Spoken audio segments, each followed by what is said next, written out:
মই বহুত আশাবাদী। তেওঁ সমষ্টিৰ কাম কাজ একো কৰা নাই। তেওঁ স্থানীয় মানুহ নহয়। কংগ্ৰেছৰ বিধায়কক তীব্ৰ সমালোচনা। 2026 বিধানসভা নিৰ্বাচনত নিৰ্দলীয় প্ৰাৰ্থী হিচাপে প্ৰতিদ্বন্দ্বিতা আগবঢ়াব বিচৰা আয়ুব আলী মোল্লাৰ।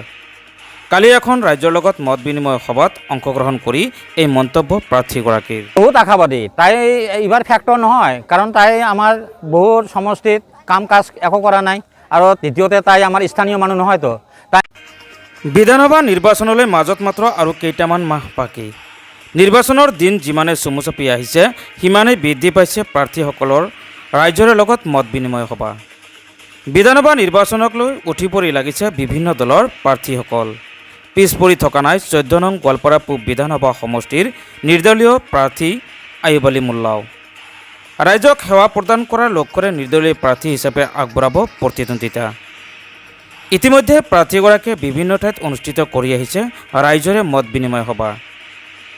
বিভিন্ন ঠাইৰ সমান্তৰালকৈ গোৱালপাৰা পূব বিধানসভা সমষ্টিৰ গড়চুটকা পদুপাৰা গাঁও পঞ্চায়তৰ অন্তৰ্গত ধানবাৰীত কালি এক ৰাইজৰে মত বিনিময় সভাত অংশগ্ৰহণ কৰে নিৰ্দলীয় প্ৰাৰ্থীগৰাকী।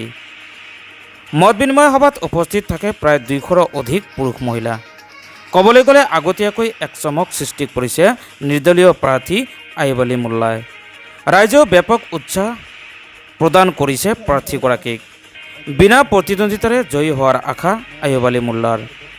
আয়ুব আলী মোল্লা 2026 নিৰ্বাচনত জয়ী হ'লে ৰাইজৰ লগত থাকিব আৰু ৰাইজৰ হকে কাম কৰাৰ প্ৰতিশ্ৰুতি প্ৰাৰ্থীগৰাকীৰ। পদুপাৰাৰ পৰা মীৰ ইছৰাফৰ ৰিপৰ্ট, পি লাইভ।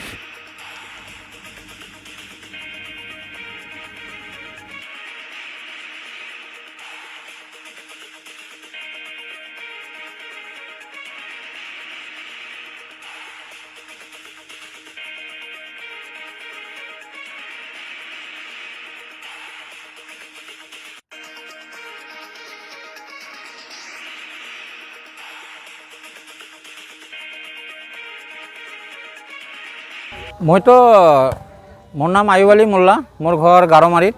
মই 2026ত নিৰ্দলীয় প্ৰাৰ্থী হিচাপে মই প্ৰতিদ্বন্দ্বিতা কৰিম।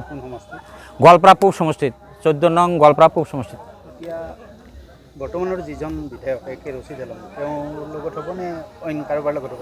না, অইন কাৰো লগত নহয়, কাৰণ একে ৰচিদৰ লগতেও হ'ব, যিহেতু তেওঁ কংগ্ৰেছ পাৰ্টি, কংগ্ৰেছৰ মানুহ। কিমান আশাবাদী? নাই, মই বহুত আশাবাদী। তাই এইবাৰ ফেক্টৰ নহয়, কাৰণ তাই আমাৰ বহুত সমষ্টিত কাম কাজ একো কৰা নাই, আৰু দ্বিতীয়তে তাই আমাৰ স্থানীয় মানুহ নহয়তো। তাই বেলেগৰ পৰা আহি আমাৰ জাগাত ভোটাৰ হৈ আমাৰ ওপৰত ৰাজনীতি কৰি সাধাৰণ মানুহক বহু বেমেজালি পেলাই তাই বহি আছে। ৰাইজক কি ক'ব আপুনি? ৰাইজক মই অনুৰোধ কৰিছোঁ, ৰাইজে মোক চিনি পায়, যিহেতু মোৰ ঘৰ গাৰোমাৰীত। মই আগৰ পৰা অহা যোৱা আছে, আৰু মানুহৰো সুবিধা যে মই এটা লোকেলত তাক ভোট দিলে আমাৰ সুবিধা হ'ব, এই বুলি ৰাইজৰো মই উৎসাহ পাইছোঁ। না, মই নিৰ্দলীয় প্ৰাৰ্থী হিচাপে খেলিম। মই জিকা মানে 100% মই জিকিম, যদি ৰাইজে মোক সহায় সহযোগিতা আগবঢ়ায়, আৰু সহায় সহযোগিতা আগবঢ়াব, সেইকাৰণে মই সেই আশাৰে নিৰ্দলীয় খেলি আছোঁ।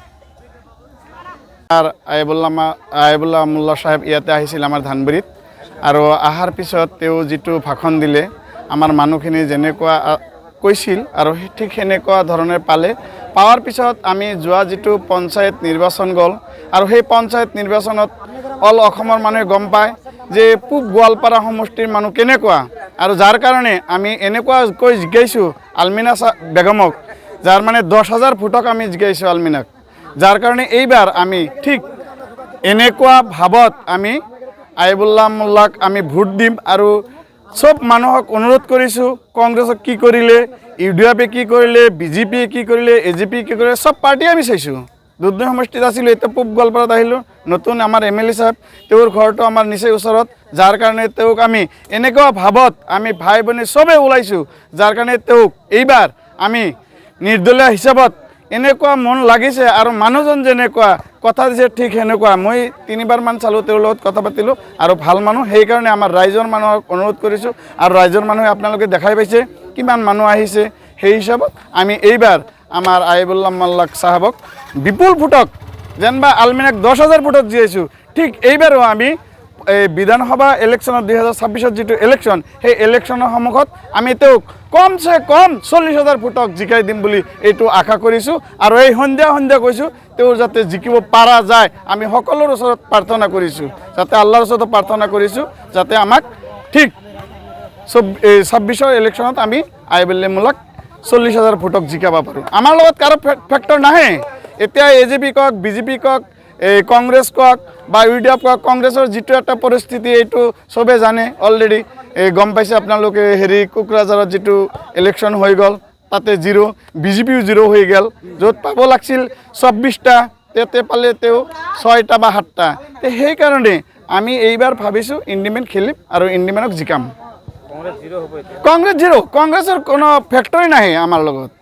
চাওক আলমিনাক কেনেকৈ জিকালোঁ কংগ্ৰেছ এতিয়া ইমান শক্তিশালী পাৰ্টি আছিল কিন্তু আমাৰ ইয়াত আহি যেতিয়া মিটিং কৰিল তেতিয়া ক'লোঁ বাইদেউ বেয়া নাপাব আমাৰ ইয়াত কংগ্ৰেছক ছাপোৰ্ট কৰা মানুহ নাই বৰ্তমান আগত আছিল কিন্তু এইবেলি কংগ্ৰেছক ছাপোৰ্ট কৰা মানুহ নাই আৰু ভৱিষ্যতত নহ'ব এতিয়া যদি আমাৰ আহিবুল্লাহ মোল্লা সাহেব যদি ভাল কাম কৰে এই 5 বছৰত তেনেহ'লে তেওঁ জিকিব আৰু যদি এই 5 বছৰৰ ভিতৰত তেওঁ জিকাৰ পিছত যদি কাম নকৰে তেনেহ'লে সিও 0 হৈ যাব কোনো টেনশ্যন নাই তো সেইকাৰণে আহিবুল্লাহ মোল্লাক মই কৈছোঁ যে আপুনি ভালকৈ কাম কৰিব আপুনি ৰাইজৰ শুশ্ৰূষা কৰিব ভাল বেয়া আপুনি জানে আপুনি ইমান ডিছপেঞ্চাৰ কাম কৰিছিল ডংজুলিত তেওঁৰ লগত তাৰে পৰা আমাৰ চিনাকি আছে অলপ আৰু এইবেলি আৰু ভালকৈ চিনাকি হ'ল তেওঁৰ জিকাৰ পিছত আমাৰ ৰাইজৰ যদি ভাল সুখ দুখ বেদনা বুজি পায় তেনেহ'লে নিশ্চয় ভৱিষ্যত তেওঁ ডাঙৰ হৈ যাব আৰু যদি নোৱাৰে